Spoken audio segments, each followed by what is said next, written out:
खरं तर हे आजोबा आज देखील मोळी विकत आहे, जे 80 वर्ष यांचं वय आहे. या परिस्थितीत देखील यांना काम करावं लागते. का तर पोटासाठी. म्हणून अशा निराधारासाठी आमची अन्नदान छत्रसेवा. गरज तू बरस तू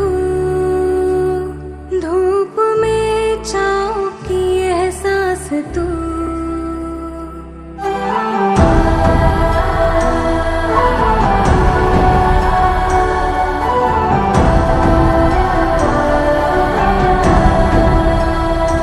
जीत तू जान तू जहान तू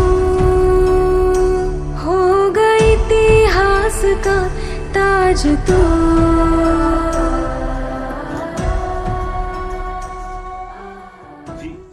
हिला डोळ्यानं दिसत नाही तरी देखील छोट्या मोठ्या कामासाठी ही रस्त्यानं फिरते. तेव्हा आमच्यासारखे लोक, तुमच्यासारखे हृदयस्पर्शी लोक हिला आधार देतात, हिच्या काठीला आधार देतात आणि रस्ता पार करतात. अशा लोकांसाठी, अशा आंधळ्या, लुल्या, लंगड्या आणि असहाय्य घटकांसाठी आमची ही अन्नदान छत्रसेवा आहे. ताज तू हो गई इतिहास का ताज तू.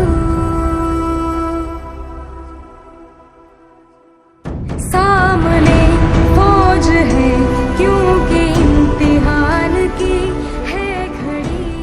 खरं तर आम्ही अशा असहाय्य घटकांना जेवण देतो, ज्यांचं कोणी नाही आणि ज्यांचं कोणी नसून देखील त्यांच्या हातपायानं होत नाही. ही ताई अपंग आहे, यांना कोणीच नाही, तरी या परिस्थितीनिशी ती घरचं पाणी देखील भरते. अशा निराधारांकरिता आमची ही सेवा आहे. धन्यवाद.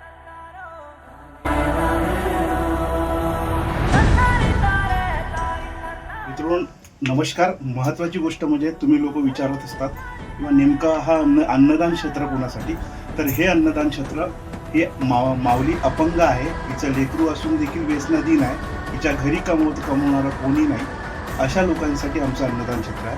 अन्नदान क्षेत्राच्या माध्यमातून या माऊलीला आम्ही ज्या ज्या वस्तू पुरवण्याचं काम येईल त्या त्या वस्तू पुरवण्याचं काम करील.